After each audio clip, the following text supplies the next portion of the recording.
بسم اللہ الرحمن الرحیم۔ روشنی کے سفر کے مسافروں، السلام علیکم۔ حضرت عبداللہ بن زبیر رضی اللہ تعالیٰ عنہ فرماتے ہیں کہ فتح مکہ کے دن حضرت اکرمہ بن ابی جہل کی بیوی ام حکیم بنت الحارث بن ہشام رضی اللہ تعالیٰ عنہ مسلمان ہو گئیں۔ پھر حضرت ام حکیم نے کہا، یا رسول اللہ، اکرمہ آپ سے ڈر کر یمن بھاگ گئے ہیں۔ انہیں ڈر تھا کہ آپ صلی اللہ علیہ وآلہ وسلم انہیں قتل کر دیں گے۔ آپ صلی اللہ علیہ وآلہ وسلم ان کو امن دے دیں۔ حضور صلی اللہ علیہ وآلہ وسلم نے فرمایا، انہیں امن ہے۔ اپنے ساتھ اپنا رومی غلام لے کر وہ اکرمہ کی تلاش میں نکلی۔ اس غلام نے حضرت ام حکیم کو پھسلانا چاہا۔ وہ اسے امید دلاتی رہیں، یہاں تک کہ قبیلہ اک میں پہنچ گئیں تو انہوں نے اس قبیلہ والوں سے اس غلام کے خلاف مدد طلب کی۔ انہوں نے اس غلام کو رسیوں میں جکڑ دیا۔ حضرت ام حکیم اکرمہ کے پاس جب پہنچی تو وہ تہامہ کے ایک ساحل پر پہنچ کر کشتی میں سوار ہو چکے تھے اور کشتی بان ان سے کہہ رہا تھا کہ کلمہ اخلاص پڑھ لو۔ اکرمہ نے پوچھا، میں کیا کہوں؟ اس نے کہا، لا الہ الا اللہ کہو۔ اکرمہ نے کہا، میں تو صرف اسی کلمہ سے بھاگ رہا ہوں۔ اتنے میں حضرت ام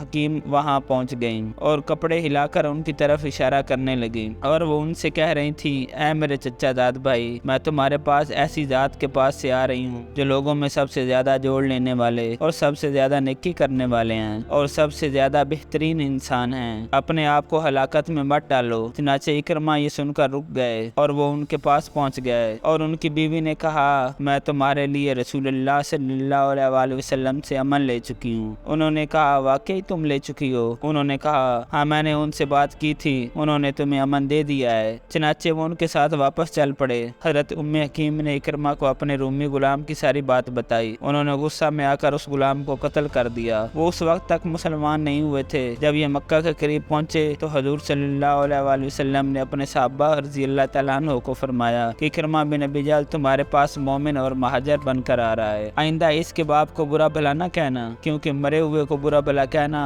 اس کے زندہ رشتہ داروں کو تکلیف دینے کے مترادف ہے اور وہ اس مردہ تک پہنچتا نہیں ہے۔ اکرمہ نے اپنی بیوی سے صحبت کرنی چاہیے لیکن انہوں نے انکار کر دیا اور یہ کہا کہ تم کافر ہو اور میں مسلمان ہوں۔ اکرمہ نے کہا کہ معلوم ہوتا ہے کہ جس کام نے تم کو میری بات ماننے سے روکا ہے وہ بہت بڑا کام ہے۔ حضور صلی اللہ علیہ وآلہ وسلم اکرمہ کو دیکھتے ہی لپکے اور جلدی کی وجہ سے آپ کے جسم اطہر پر چادر تک نہ تھی، کیونکہ آپ کو ان کے آنے سے بہت خوشی ہوئی۔ پھر حضور صلی اللہ علیہ وآلہ وسلم بیٹھ گئے اور وہ حضور صلی اللہ علیہ وآلہ وسلم کے سامنے کھڑے رہے اور ان کے ساتھ ان کی بیوی بھی نقاب پہنے ہوئے تھیں۔ انہوں نے کہا، اے محمد صلی اللہ علیہ وآلہ وسلم، میری اس بیوی نے مجھے بتایا ہے کہ آپ صلی اللہ علیہ وآلہ وسلم نے مجھے امن دے دیا ہے۔ آپ صلی اللہ علیہ وآلہ وسلم نے فرمایا، یہ سچ کہتی ہے، تمہیں امن ہے۔ اکرمہ نے کہا، اے محمد صلی اللہ علیہ وآلہ وسلم، آپ کس چیز کی دعوت دیتے ہیں؟ آپ صلی اللہ علیہ وآلہ وسلم نے فرمایا، میں تمہیں اس بات کی دعوت دیتا ہوں کہ تم اس بات کی گواہی دو کہ اللہ کے سوا کوئی معبود نہیں ہے اور میں اللہ کا رسول ہوں، اور تم نماز قائم کرو اور زکوٰۃ ادا کرو اور فلاں فلاں کام کرو۔ آپ صلی اللہ علیہ وآلہ وسلم نے اسلام کے چند اعمال گنوائے تو اکرمہ نے کہا، اللہ کی قسم، آپ صلی اللہ علیہ وآلہ وسلم نے حق بات کی ہے اور اچھی اور عمدہ بات کی دعوت دی ہے۔ اللہ کی قسم، آپ تو اس دعوت کے کام کو شروع کرنے سے پہلے ہی ہم میں سے سب سے زیادہ سچے اور سب سے زیادہ نیکوکار تھے۔ پھر حضرت اکرمہ نے کلمہ شہادت پڑھا،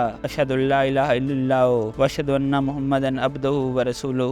آپ ان کے اسلام لانے سے بہت خوش ہوئے۔ پھر انہوں نے کہا، یا رسول اللہ صلی اللہ علیہ وآلہ وسلم، آپ مجھے پڑھنے کے لیے کوئی بہترین چیز بتائیں۔ آپ صلی اللہ علیہ وآلہ وسلم نے فرمایا، اشہد ان لا الہ الا اللہ وان محمدا عبدہ ورسولہ پڑھا کرو۔ حضرت اکرمہ نے کہا، کچھ اور بتا دیں۔ آپ صلی اللہ علیہ وآلہ وسلم نے کہا، یہ کہو کہ میں اللہ تعالیٰ کو اور تمام حاضرین کو اس بات پر گواہ بناتا ہوں کہ میں مسلمان اور مجاہد اور مہاجر ہوں۔ حضرت اکرمہ نے یہ کہہ دیا تو رسول اللہ علیہ وآلہ وسلم نے خوش ہو کر کہا، تم مجھ سے آج جو بھی چیز مانگو گے میں دے سکتا ہوں اور میں تمہیں ضرور دوں گا۔ حضرت اکرمہ نے آپ صلی اللہ علیہ وآلہ وسلم سے درخواست کی، آپ میرے لیے یہ دعا کریں کہ میں نے آپ صلی اللہ علیہ وآلہ وسلم کی جتنی دشمنی کی ہے یا آپ صلی اللہ علیہ وآلہ وسلم کے خلاف جتنے سفر کیے ہیں اور آپ صلی اللہ علیہ وآلہ وسلم کے خلاف جتنی جنگیں کی ہیں، آپ صلی اللہ علیہ وآلہ وسلم کے سامنے یا آپ صلی اللہ علیہ وآلہ وسلم کے پس پشت جتنی نازیبہ باتیں کی ہیں، اللہ تعالیٰ ان سب کو معاف کر دے۔ حضور صلی اللہ علیہ وآلہ وسلم نے ان کے لیے یہ دعا فرمائی، اے اللہ، انہوں نے مجھ سے جتنی دشمنی کی ہے اور آپ صلی اللہ علیہ وسلم کو نور کو بجانے کے لیے جتنے سفر کیے ہیں ان سب کو معاف فرما دے، اور انہوں نے میرے سامنے یا میرے پس پشت جتنی میری آبرو ریزی کی ہے وہ سب معاف فرما دے۔ حضرت اکرمہ نے کہا، یا رسول اللہ صلی اللہ علیہ وسلم، اب میں